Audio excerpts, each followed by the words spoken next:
The failure to act with sufficient ambition to avert the climate catastrophe will be the greatest moral failure of our time. Making changes takes courage, and if we don't change things, we won't have a future.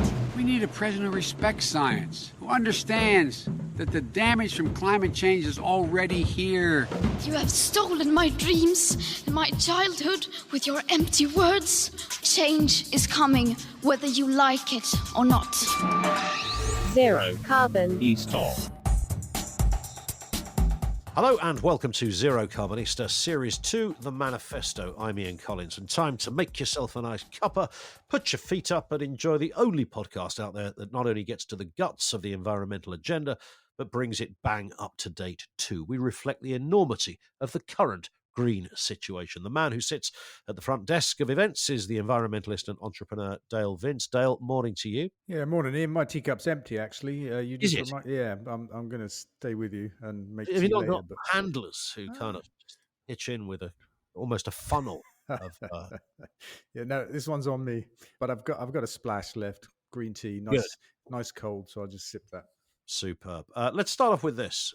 Interesting headline. The UK needs to redouble efforts to conserve marine life. Now it has taken back control of its territorial waters. So this kind of ties in the environmental agenda and the Brexit agenda. Yeah, my favourite combo, actually, because there's a chance to slap the government and Brexiteers round the face with Brexit and say, come on, we're supposed to have control now. It's like VAT, we raised that a few weeks ago. You know, it's been an excuse that EU membership meant we couldn't do sensible things with VAT before, you know, like lower it on solar panels and stuff like that. And the same with marine protection. You know, it's been an excuse that we're stuck in the EU fisheries policy, blah, blah, blah. Sure. Well, we're not now, guys. And, you know, the people raising this are quite right. 3/4 of all what we call marine protection zones around Britain are actually fished and trawled, which is incredibly destructive. I mean, what kind of protection is that? Yeah. It's interesting, isn't it, that the whole mood music around Brexit was very much motivated by the fish argument, wasn't it? That's a good point. Yeah. It seems to be the one area that they've done absolutely diddly about. The fishing industry was like a human shield. And I would say not only have they done nothing about it, and I think it's quite the opposite. The outcome for fishermen and the fishing industry has been disastrous. You know, fishermen can't sell stuff. They've stopped fishing, or they're sailing all the way to Denmark or Norway with it because they've got export problems, which I think is great news for the fish. You know, I've celebrated that before. I don't lament the decline of fishing because it's so destructive. We have to give the seas back to nature. And I know that there are jobs involved in that, but, you know, we can create new jobs in the green economy. That can be done. But yeah, I mean, it's one of the most massive ironies of Brexit is that fish was front and center and getting control of our waters back and our brave fishermen and blah, blah, blah. And they were thrown under a bus. It was very much the totemic line, wasn't it? Because, of course, it gave a sense not just of the industry, but a sense of boundaries, a sense of our borders. And it had all of that going on to it. And this was used to move around on any occasion a Brexiter wanted to advance the argument. It was about control of our own coastline. Yeah, and it actually evoked also the Dunkirk spirit, didn't it, with that little flotilla of boats up the Thames with that idiot Farage on the front of one of them. You know, and it was all about that kind of World War II nostalgia. You know, we beat the Germans single-handedly and saved Europe, and they're not grateful. And, oh, God, it was all of that. And, fishing became totemic, as you say. Indeed. Here's a question from Billy on Twitter. Congratulations on the electric highway news. We talked about this, of course, last week. How will we be able to find out which chargers are updated or out of order for upgrade? Yeah, good question, Billy. You made me think about that. Obviously, the electric highway app will still be the go-to place to find out from the existing fleet what's broken and what's not. And in terms of the new stuff, that's very interesting because it's moving on to a new back end. So we're due to have some planning meetings in the next few days about this. And I think we'll have to put some comms out to let people know, because for 6 months, we're going to be in a transition from an old to a new system. And that could be a tricky thing. So thanks for the question. We'll look at that. Indeed. Could you just put like a sign on them saying, this one's yet to be upgraded? Oh, we can do that, but it's a bit late when you get there for some people. They want to know in advance. Very true. Yeah, but hours of fun for passing motorists. Here's a question from Lisa, who says, Dale and Ian, I was listening to last week's podcast when you talked about how nuclear power stations warm up the ocean. I was waiting for you to talk about EDF and Sizewell C and the threat to RSPB Minsmere Reservation. That's in Suffolk. But you didn't. I was disappointed. Minsmere is my favourite place on earth. I've been going there for 40 years. It breaks my heart as it's now under serious threat because of Sizewell C heating up the ocean, killing fish and impacting amazing bird life. Can you give it a mention and a shout out to the RSPB campaign too to save it? Yeah, absolutely, no problem. And there's another campaign, at least one down there in Suffolk, campaigning directly against EDF and the power station, and we're supporting that as well. So shout out to those guys and to RSPB. And we don't need nuclear power. We're completely opposed to it, and we're doing what we can to help make sure it doesn't happen. I don't think it's a slam dunk that it will happen, but I think we have to fight to make sure that it doesn't. Are you ready for a government initiative? Go on then. You know, the kind of the sort of Groundhog Day thing where you think, hang on a second, is this a new there's always an initiative, isn't there? These are either an inquiry or an initiative. And this is a government initiative to spend more than £1 billion helping schools, hospitals, industries to reduce greenhouse gas emissions and encourage the growth of new low carbon technology. Now, I can't identify, and I've tried to find out if this is new money or whether it's existing money. On the face of it, a good idea. What's not to like? Yeah, this is old money being recycled again. And I think, government recycling rates in terms of pledges are like super high these days. They put the general population's recycling rates to shame. So it's one area where our government are really leading from the front. Let's recycle more. I love it. But, it's even if it was new money, it's £1 billion. I mean, come on. We've spent nearly 400 billion fighting the pandemic. Biden has just been made president and announced 1.6 trillion to stimulate the green economy in the US. I mean, and we're recycling £1 billion and saying we're going to spend it making energy efficient public buildings. Great. I mean, why not do that? But why not take VAT off energy efficiency stuff so that more and more people can do this themselves without need for government support? I mean, it's all a bit something and nothing. And that isn't anything that takes. I mean, again, we come back to that point of incredulity, Dale, that we mull over and have done for several months now. You just think, well, it's just such an obvious thing to do. I mean, the VAT solar panel discussion versus coal, for example. I mean, that doesn't, a 6-year-old could work out the ridiculousness of that situation.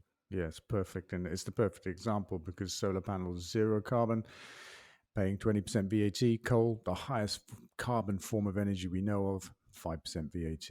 How do you justify that? And you can't anymore say it's because we're in the EU. I love that.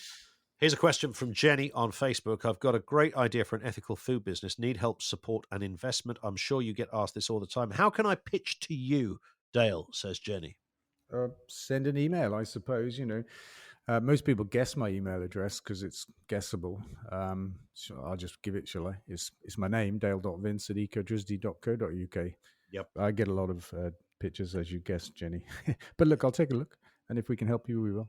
I mean, do things, or can things work like that, where somebody just has an idea, they send it to somebody who's in a position sometimes to do something about it, and once in a while, if something floats the boat, as it were, you'd pick up on it, but you would certainly have a look at it.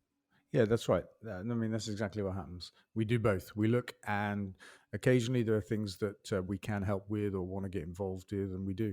Here's a question about education, or a story about education. 70% of teachers reckon they aren't equipped to talk about climate change. And I'm intrigued by this because there's a lot of pressure and some very valid arguments about what should be taught in history, for example, at the moment. A lot of history that people feel is kind of erased almost from the curriculum and really should be there, and that's reasonable. But when it comes to something like climate change, it's interesting. This doesn't get mentioned that often, and you might think it's right up there. But 70% of teachers say they haven't got the information to talk about this. Yeah, that's right. This was a survey commissioned by a bunch of school kids, actually, that have been protesting against, lack of action on the climate crisis. And I say fair play to them. And we have the same mindset that actually climate change should not just be taught in schools, but it should be in every single subject because it touches every single subject. And we're working with 2 local schools, primary and secondary school, to create curricula with the climate crisis or climate change issues woven into every single subject. And once we've created those and road tested them at these local schools, we're going to make them nationally available. Good. And that's how it should be, of course. And again, it's one of those areas where you might think this was already being dealt with somewhere, but clearly isn't. Yeah, I mean, as the kids say, school is meant to prepare kids for life. Climate change is what these kids will be facing when they leave school, and they're not being prepared for that. The search for the American Dale Vince continues. We've had this. It's like, I think, the third week on the bounce, Dale, isn't it? When we've been trying to discover if there is an American version, and somebody said no, and others said yes. Jeremy in Portland is back onto us. He says, to be the US Dale Vince, you have to meet 3 criteria from the manifesto and a few extra. Number 1, energy. Number 2, transport. Number 3, food. Number 4, own a football club. And number 5, don't eat squirrels. There's a few Americans that do 1 or 2. Can't think of any that do all 3. Yeah, I mean that's funny, Jeremy. Thanks for that. It made me smile. I think the next point we're going to come on to is interesting, because last week we had a little laugh about Rob eating squirrels and saying, well, he can't possibly be the right guy, then can he? And I think what you've got to read out next, Ian, is somebody saying, actually, this guy's done an awful lot of good things, and eating roadkill is, just no big deal. Do you want me to give you the Greenfield CV of joy? Go do it. Yeah. Because Jay, who's in the UK, says, I heard you mention Rob Greenfield, and roadkill isn't all that he's about. Well, we mentioned, apparently he eats squirrels in his garden, and I introduced the roadkill factor. True. So yes, I don't know whether Rob eats roadkill or kills squirrel. I don't know. Yes. However, Jay says he's done some amazing projects that would make people think about sustainability in Dale's favourite ways. Energy. He lives in a tiny, low-impact house. Transport. He cycled across America off-grid, no fossil fuels. And food. He grew and foraged all his own food for a whole year. Love the podcast, says Jay. Yeah, I mean, we were just having a bit of fun, really. Didn't mean anything by it, Rob. Don't want to cast aspersions. I mean, we just don't know whether you kill squirrels or just eat dead squirrels.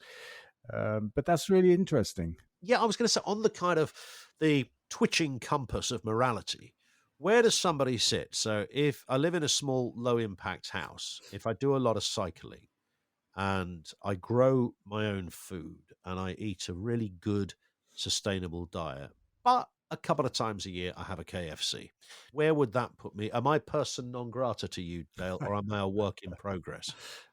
My approach to all of this, to everybody, is to say, don't worry about doing everything. It's not about being perfect. I don't claim to be perfect. Nobody should let that get in the way, because it can get in the way of getting started and doing something. So, if you're talking about food, for example, I would say to somebody, who cares? Just stop eating 1 meal a week or 1 day a week. Who cares? True. Just get started. If it's about transport, the same, just reduce your petrol or diesel consumption. It doesn't matter. None of us have got to get there in a heartbeat, and as long as we all start and get cracking, then all well and good. We shouldn't be comparing ourselves with each other, and this shouldn't be a willy waving contest. And we can't always be, quote, gloriously dishevelled. Are you familiar with this phrase? Yeah, I read it this morning. Or did he say gloriously or casually? I think it was casually. Was it casually? Yeah. Casually dishevelled. Yeah. This was an interview you did with City AM, right? Yeah, that's right. Last week, I think it was. And is there anything wrong with being casually dishevelled? Well, no, except it made me think of Boris Johnson, and that was a bit alarming. Yeah. Although he's deliberately dishevelled, I think. He messes his hair up, doesn't he? That's part of his style. Yeah, he wakes up and he's absolutely pristine, and then the dishevellers come in and they say, sorry, Prime Minister, the dishevelling starts now, and they spray a wind blower at his head and throw some food on his tie. He's been caught doing it, hasn't he? Before he comes on stage, he's been caught messing his hair up. Yeah. Very strange. I interviewed his dad this week. Oh, did you? And the only thing I got from it was that this is what Boris will look and sound like in 20 years' time. It's kind of like a clone, and it's quite spookily like a clone in that respect. Well, look, on that subject, I just want to circle back to food, because there's a story in the press this week about gene editing for farm animals, and it looks like it's going to be allowed. It'll be another one of these post-Brexit kind of bad outcomes, our government lowering standards and stuff like that. But it really means we're going to interfere in the genetics of animals really rather directly, rather than through kind of natural breeding and selection, but through gene editing. And it's one step closer to Frankenstein food. And here's a final one. This is about fashion waste. And we know there's a lot of wastage in all sorts of areas of life and in fashion in particular. But how do you fancy some virtual Gucci trainers, Dale? Well, I saw them and I love them. I want them in the real, though. Yeah, it's great because what they've done. I mean, a pair of Gucci trainers would set you back US money about $500, but you can buy these ones for $17.99, and they look pretty good actually. But you can only wear them virtually; they don't really exist, right? Yeah, absolutely. But would you wear them? I'm surprised to hear you say they look pretty good. I mean, they're Well, I bubblegum think pink. they might look good on you. I think on me, they probably wouldn't. For anybody who's not seen You're them, casually dishevelled, Dale. I'm not. I So. am. They're bubblegum pink and ecotricity lime green. I mean, they're Yeah. a great combo. I love them. So is the idea you just sort of put these on when you're having a Zoom chat? So Yeah, no, totally. Well, I was chatting to some people a couple of weeks ago now, maybe a month ago. They're based just down the road from Forest Green, and they're doing exactly this. They're designing clothes only for digital use and selling them online, just like Gucci have just announced. And I think it's a fabulous idea because what they're telling me is a lot of people on Instagram, they buy some piece of fashion, they take a picture of themselves in it, and that's it. They don't wear yeah, it again. And so it really appeals to be able to buy some digital fashion. And obviously, there's less harm done and it costs less. And at the moment, of course, we're all locked down, so nobody can go out. So, true. digital fashion shows work. You've But got to make sure that works properly because if I'm sitting here on a Zoom call with a very important person like yourself, and I've got my nice Armani suit on, but then I move to the left and my head moves, but the suit stays where it is. I mean, are these the likely problems with this? No, I think they do better than that. And also, you can take them into games with you, which I think is just a great crossover. Because in games, I don't know how much you play or you're aware of games, but in games you can buy skins. You can change what your character wears, and you can have a wardrobe of different things. And so there's a crossover now. You can take your Gucci stuff into Roblox, which I think is just fabulous. It's getting more interesting by the second. Oh yeah, definitely. And one final point from that article, which I thought was really quite neat.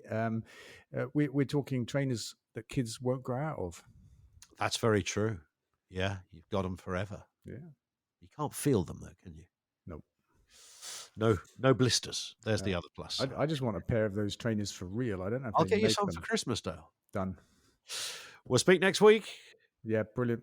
See you, Ian. Have a good one. Dale Cheers. Vince, that's it for this episode. Don't forget you can follow the podcast from your podcast provider so that you get each new episode automatically, all totally free, of course.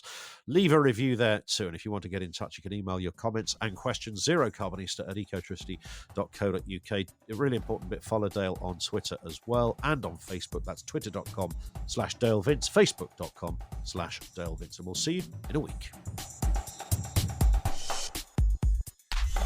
Zero Carbon East of